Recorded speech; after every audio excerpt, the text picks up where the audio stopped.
waxaa markii ugu horeysay la helay sawirada iyo muuqaalada raggii soo weeraray hotel Al-Hayaat weerarkii cuslaa ee qaatay 30 saacadood kuwaas oo lagu galay hotelka. Sawirada iyo muuqaaladan waxaa ka muuqanaya dhalinyaro ka tirsan kooxda Al-Shabaab kuwaas oo isku diyaarinaya inay weeraraan hotelka, waxaana muuqaalka la duubay ka hor maalmo ka hor inta aysan raggan loo qorsheyn inay weerarka ka geystaan hotel Al-Hayaat. waxay ku labisan yihiin tuutaha booliiska ciidanka Soomaaliyeed iyaga oo qaba dareeskii ugu dambeeyay ee tuutaha booliiska ay dhikaaradiina wata laman oga cidda u dusisay tuutahan cusub iyo sidoo kale ay dhikaarada oo la bedelo isbuucii ama 15kii maalinba mid cusub la siiyay ciidamada booliiska si aysan u gudbin xogta sirdoon ee laamaha booliiska loona ogaan tuutaha rasmiga ah ee ciidanka booliisku markaasi ay wataan. sawirada iyo muuqaalada waxaa ka muuqanaya in raggan lagu diyaarinayo goobo ka tirsan magaalada Muqdisho ee caasimadda Soomaaliya, gaar ahaan guri cawshad ah kaas oo Al-Shabaab ay ugu talagaleen in dhalinyarada weeraraysa hoteelada magaalada Muqdisho ee caasimadda Soomaaliya ay ku soo diyaariyaan.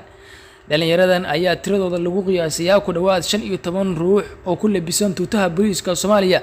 waxaana xilligan ay qorsheynayaan in ay weerar culus oo dhiig fara badan uu ku daadan doono ay ka fuliyaan hotelka Al-Hayaat ee magaalada Muqdisho ee caasimadda Soomaaliya. sida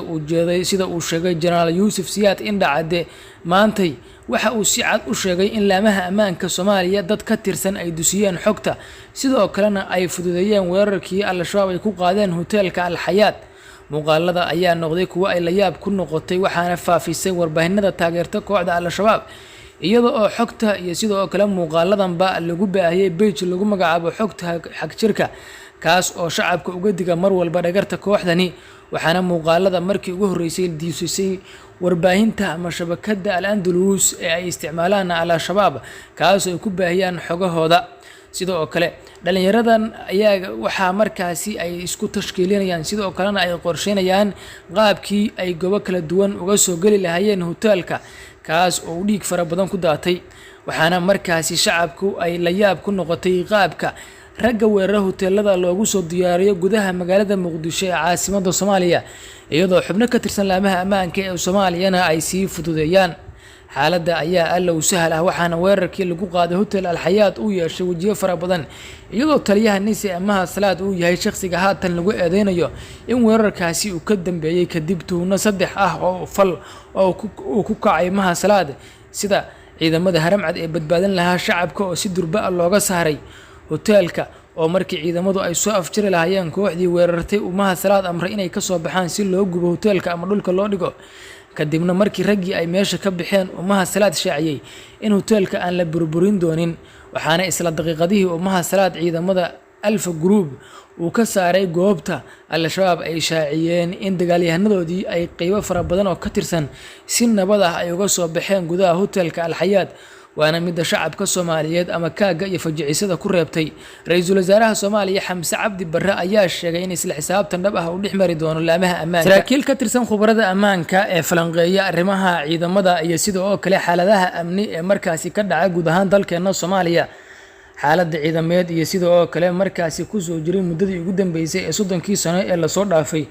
waxa ay shaaciyeen in shaki la'aan ay tahay in goobaha la weerarayo magaalada Muqdisho ee caasimadda Soomaaliya in xubnaha markaasi weeraraya ay xiriir dhow la leeyihiin dowladda Soomaaliyeed, gaar ahaan saraakiisha laamaha ammaanka kuwaas oo la sheegay inay u fududeeyaan goobaha markaasi kooxahan ay weerarayaan.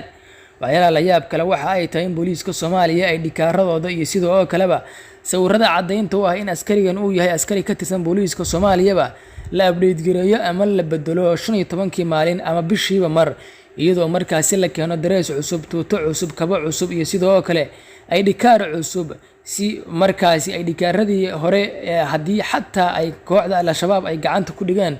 ugu fashilmaan sidoo kalena markaasi gacanta loogu dhigo. balse waxa la yaab kale waxa ay tahay in isla maalmahaasi la bedelo ay dhikaarada, tuutaha cusub iyo sidoo kale koofiyadaha iyo kabahaba loo dusiyo kooxda Al-Shabaab iyadoo isla maalmaha la bedelo aysan waxba uga dhaxayn goobaha la weeraro, iyadoo checkpointiyadana ay ku soo madaan dhalinyaradan ka tirsan kooxda Al-Shabaab ee weeraraya hoteelada iyo sidoo kale goobaha markaasi Al-Shabaab ay qorsheen inay burburiyaan ay wataan ay dhikaaro iyo sidoo kale markaasi tuuto cusub oo ah kii booliiska Soomaaliyeed isla isbuucan ama isla bishan markaasi ay ku howlgalayeen.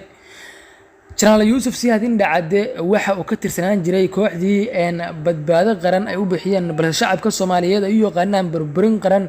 sidoo kalena markaasi magaalada muqdisho ee caasimadda soomaaliya ka sameeyey abaabulka qabiil iyo kacdoonka shacabba. waxa uusan la dhacsanayn sida ay wax u wadaan kooxdii uu taageersanaa ee damul jadiid, isagoo oo sheegay in saraakiil ka tirsan laamaha ammaanka ay si toosa uga dambeeyeen weerarkii lagu soo qaaday hoteelka xayaat. waxaana indhacadda sheegay in lagula xisaabtami doono, sidoo kalena uu hayo liiska saraakiil fara badan oo ka tirsan hay-adda sirdoonka qaranka Soomaaliyeed, talisyada booliiska iyo sidoo kale kuwa jooga jagboyntiyada ama askarta jiifaba, markaasi ay ka dambeeyeen weerarkii al-shabaab ay ku soo qaadeen hoteelka al-xayaat. waxaana uu sheegay in weerarka markaasi taliyaha nisa ee Mahad Maxamed Salaad aan la dafiri karin doorkii uu ciyaaray ama uu ka qaatay. shacabka Soomaaliyeed ayaa siyaabo kala duwan u fasirtay halka al-shabaab ay shaaciyeen in weerarkii ay ku qaadeen hoteelka al-xayaat markaasi ay ugu talagaleen, markaasina ay shaaciyeen in hoteelka ay deganaayeen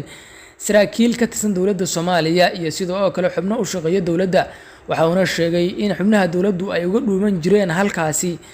dhaqdhaqaaqyada iyo sidoo kale shirqoolada al-shabaab. waxaana sheegay in rag uu ku sheegay mujaahidiintooda ay galeen hoteelka, sidaasina ay ku burburiyeen wixii hanti iyo yaalay, dadna ay ku laayeen. waxa uu sheegay in ku dhawaad 40 ruux ay ku xasuuqeen hoteelka. waxaa hadalkaasi aan ka soo xiganaynaa Abu Muscab oo ah afhayeenka ururka al-shabaab oo saacado kadib weerarkii ugu saacadaha dheeraa ee taariikhda ka dhacay magaalada muqdisho ee caasimadda Soomaaliya markaasi ka hadlay, sidoo kalena markaasi shaaciyey in hoteelka ay deganaayeen markaasi laamaha ammaanka ee Soomaaliya, siyaasiyiin iyo xildhibaano. markaasina uu Abu Muscab markaasi muuqaalada markaasi ay shaaciyeen kooxda al-shabaab uu si cad u sheegtay. haddaba saaxiibayaal, waxaa xaqiiqo ah in dadkii lagu laayay hoteelka al-xayaat ay markaasi aysan ahayn dad dowladda ka tirsan ama u shaqeeya, waxaana u badnaayeen dad isku qoysa, qaarkoodna ay ku shiriyeen hoteelka. balse arrinta dhabta al-shabaab u weerareen ayaa la sheegay in ay tahay in ay u adeegsadeen laamaha ammaanka ee Soomaaliya, halka dad kale oo afalanqeeya arrimaha al-shabaab iyo sidoo kale qaababka ay u beegsadeen hoteeladana ay sheegeen in waxyaalaha loo yaqaan sakawaadka al-shabaab ay ka qaadaan badi hoteelada magaalada muqdisho ee caasimadda Soomaaliya ama guud ahaanba dalkeena ku yaala hoteelkan agu diiday, halka kuwa kalena ay sheegeen in ganacsatada hotel Afrika iyo sidoo kale hotel Saxafiba dhowr jeer oo hore hoteeladooda la burburiyay, sidaas darteedna ay ka dambeeyeen shirqool ganacsina u ahaa wixii ka dhacay markaasi talaadadii hoteelka ama jimcihii ka dhacay hoteelka al-xayaat ee magaalada muqdisho ee caasimadda Soomaaliya, kaas oo si xun ay u burburiyeen dagaalamayaasha ururka al-shabaab oo ka dhex dagaalamayay muddo ku simanayd 30 saacadood oo xiriir ah. waxaana la ogeyn raq iyo ruuqba raggii weeraray hoteelka al-xayaat goobta ay mareen iyo halka ay ka baxeen, iyadoo dowladda Soomaaliyana aysan shaacin sawirrada meydadkii raggii weeraray, halka dagaalamayaasha ururka al-shabaab saacado kadib weerarka ay shaaciyeen in dagaalyahanadooda ay si nabad uga soo baxeen hoteelka. allow maxaa wax isku muuqda ayay shaaciye ku sheegaan Soomaalidu, balse waxa ka socda magaalada muqdisho iyo guud ahaan koonfurta Soomaaliya waa wax filim ah, iyadoo xubnihii ugu waaweynaa dagaalamayaasha ururka al-shabaab haatan ay qaarkood wasiirro ka yihiin dowladdu hogaaminaya Xasan Sheekh Maxamuud. waxaana shacabka iyo ciidamadaba niyad iyo quus ku ah in howlgalka al-shabaab uu muddo dheer qaatay, sidoo kalena ay Soomaaliya ka dagaalamayaan ama maamulayaan qaybaha ugu badan iyadoo aysan dowladdu xukumin goobaha al-shabaab maamulaan. waxaana 70% koonfurta Soomaaliya haatan ka dalinaya dagaalyahanada ururka al-shabaab.